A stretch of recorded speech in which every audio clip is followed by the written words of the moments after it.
জলের পাইপলাইন বসানোর পর বেহাল রাস্তা, বিক্ষোভ মোহনপুর মধ্যপাড়া এলাকার বাসিন্দাদের। নিশিদিন ডায়াগনস্টিক সেন্টার, এ কমপ্লিট ডায়াগনস্টিক সলিউশন। আমাদের ঠিকানা 144/1 সেন্ট্রাল রোড, আনন্দপুরি, ব্যারাকপুর, কলকাতা 122। আমাদের যোগাযোগ 9875338719। মোহনপুর গ্রাম পঞ্চায়েত এলাকায় পিএইচির পক্ষ থেকে জলের পাইপলাইন বসানোর কাজ চলছে। সেই পাইপলাইন বসানো হয়েছে মোহনপুর গ্রাম পঞ্চায়েতের 25 নম্বর সংসদের অন্তর্গত চককাঠালিয়া মধ্যপাড়া এলাকায়। স্থানীয় বাসিন্দাদের অভিযোগ, তাদের পঞ্চায়েত সদস্য কিংবা স্থানীয় বাসিন্দাদের সঙ্গে কথা না বলে হঠাৎই রাস্তা এমনভাবে খুঁড়ে দেওয়া হয়েছে যে স্থানীয় বাসিন্দারা বাড়ি থেকে বের হতে পারছেন না। বন্ধ হয়ে গিয়েছে গত 4 দিন ধরে স্কুল পড়ুয়াদের স্কুল যাওয়া। প্রায় 500 পরিবার এই রাস্তার উপর নির্ভরশীল হওয়ায় তাদের সমস্যার সম্মুখীন হতে হচ্ছে প্রতি মুহূর্তে। ইতিমধ্যেই মোহনপুর গ্রাম পঞ্চায়েতে বিষয়টি জানানো হয়েছে বলেও জানান তারা। হয়েছে বলতে দেখো, রাস্তা নর্মাল ভালো রাস্তাই ছিল। কি করেছে, পাইপ বসাতে এসেছে, কাউকে কোনো কিছু বলেনি। পাইপ বসাতে সামান্য এক সাইড করে দিলে হয়ে যায়, কিন্তু কোনো সাইডই কাউকে মানে বলারই প্রয়োজন পড়েনি। পুরো রাস্তা খুঁড়িয়ে করে তছনছ করে দিচ্ছে।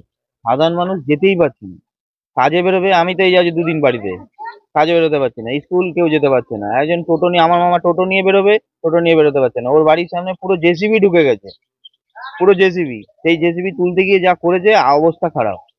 আজকে এইগুলো যদি ঠিক না করে দেয়, তাহলে সাধারণ মানুষ হাঁটবে কি করে? এই 3 দিন, আজকে নিয়ে 4 দিন হয়ে গেল। এটা জলের পাইপ লাইন বসাচ্ছে, একটা সামান্য হ্যাঁ, সামান্য 4 ইঞ্চি পাইপ বসাতে গিয়ে এই অবস্থা করেছে। আরে সবাই ভালো চায়, কিন্তু এইভাবে মানুষের অসুবিধা করে কে ভালো চায়? আজকে একটা ইট নেই, আমাদের ইটের রাস্তা, একটা ইট নেই। পুরো ইট ফিট তুলে দিয়ে এখন হাঁটতেই পারছে না। এই ড্রেনটা ছিল বলে আজকে তাও ড্রেনের ওপর দিয়ে হাঁটছে একটা মানুষ। এবার বয়স্ক লোকরা আসা যাওয়া করতে পারবে? কত ফ্যামিলি এই রাস্তা? 500 ফ্যামিলি আছে।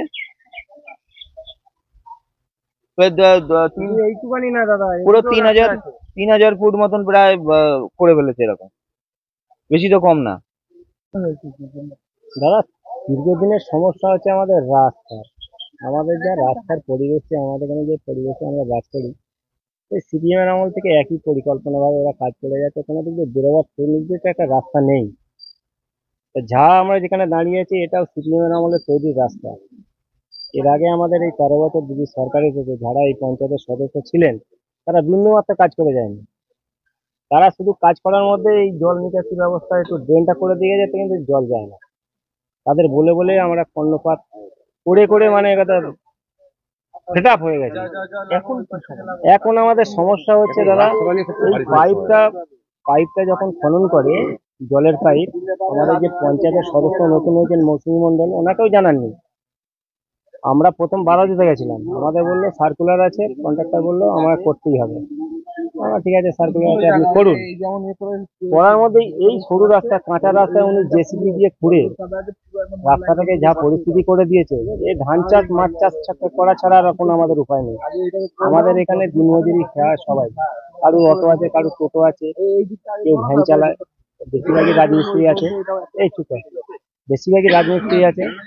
তারা প্রতিদিনের জীবিকা অর্জনের জন্য ঘর থেকে বেরোতে পারছে না। অনেক অসুস্থ মানুষ আছে, তারাও কেউ আসতে পারছে না। এবার রাজবিরাট বলুন, একটা যদি মানুষ অসুস্থ হয়, তাকে নিয়ে আসবো কি করে? আমরা তাকে কি করে নিয়ে আসবো? যে দুজনের চ্যাংদোলা করে নিয়ে আসবো, সেটাও তো আসার মতন উপকার রাখেনি। তাই আপনাদের থ্রুতে প্রশাসনের দৃষ্টিগোচর করতে চাইছি। হ্যাঁ, কত ফ্যামিলি আছে?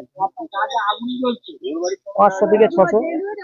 প্রশাসনের দৃষ্টি আকর্ষণ করতে চাইছি, আপনাদের মারফতে প্রশাসনের দৃষ্টি আকর্ষণ করতে চাইছি। ওনারা এসে সুরাহা করে দিতে পারেন, আমাদের চলার রাস্তা উপযুক্ত আগের পরিস্থিতি ফিরিয়ে দিতে পারে, খুবই ভালো। যদি না দিতে পারে, তাহলে আমরা বৃহত্তম আন্দোলনে যাবো, এমনকি রাস্তা অবরোধ করতে আমরা প্রস্তুত আছি। অপরদিকে স্থানীয় বাসিন্দাদের সমস্যার কথা মেনে নিয়েছেন মোহনপুর গ্রাম পঞ্চায়েতের পঞ্চায়েত প্রধান নির্মল কর। তিনি দ্রুত সমস্যা সমাধানের আশ্বাস দিয়ে বলেন,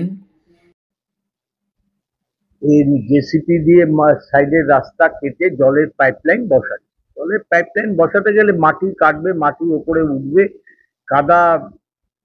আমি দেখেছি ওটা, যে পরিমাণ কাদা উঠেছে, তাতে মানুষের সত্যিই অসুবিধার কারণ। কালকে আমি ওদেরকে ফোন করে বলেছি কাজ বন্ধ রাখতে, জেসিপি ওইভাবে ব্যবহার করা এই বর্ষাকালে যাবে না। অন্য পদ্ধতি ব্যবহার করতে হবে, হয় ম্যানুয়ালি করতে হবে আর নতুবা অন্য কোনো ছোট মেশিন দিয়ে কাটতে হবে। এটা সত্যি যারা ওখানে বসবাস করে, আশেপাশে যেসব বাড়ি আছে তাদের কষ্ট হচ্ছে, তবে কিছুটা কষ্ট সহ্য করতে হবে, কারণ জলের লাইন প্রয়োজন, প্রত্যেকেরই জল প্রয়োজন। জলের জন্য এতদিন দাবি ছিল। বাংলার মুখ্যমন্ত্রী মমতা বন্দ্যোপাধ্যায় জল জীবন মিশনের প্রকল্পে আমাদের এখানে টাকা স্যাংশন করেছে, ওখানে একটা ট্যাঙ্কও হবে, চক্কাঠালিয়ায় ট্যাঙ্ক হবে, সবাই জল পাবে, প্রত্যেকটা বাড়িতে জল যাবে। তার জন্য কাজ করার পদ্ধতিতে কিছুটা টেকনিক্যালি ভুল হয়েছে। এটা সোমবার দিন অফিস খুলুক, পিএইচই অফিস কালকে শনিবার ওখানে কেটেছে, এমন একটা দিনে অফিস ছুটি, আজকে রোববার ছুটি, কালকে অফিস খুলুক, আমি যাব এবং ইঞ্জিনিয়ারদের সাথে কথা বলে অন্য কোনো পদ্ধতিতে যাতে মানুষের চলাচলের সুবিধে হয় সেটা দেখে নিয়ে করতে হবে। কালকে এখানে পাইপ লাইন হবে বলে, এখানে টাইম কল ঢুকবে বলে খুঁড়িয়েছে, তো গোটা একদম রাস্তাটা পুরো খোদাই করে একদম এমনই খুঁড়েছে যে ধস নেমে গেছে। ধস নেমে গিয়েছে, মরণপূর্ণ অবস্থা করেছে। আমরা তো একদমই কাজে যেতে পারছি না, লোকের বাড়ি রান্না করে খাই, কদিন শুনবে? কাজে না গেলে তো আমাদের কাজ ছাড়িয়ে দেবে। রাস্তার পরিস্থিতিটা আপনারা দেখুন।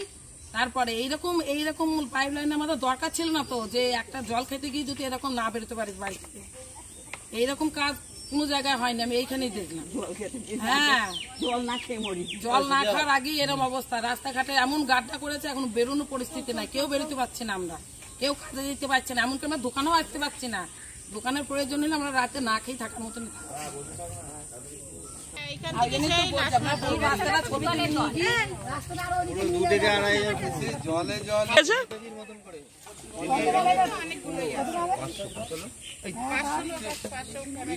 সবাইকে একই রাস্তা দিয়ে বেরোতে হবে।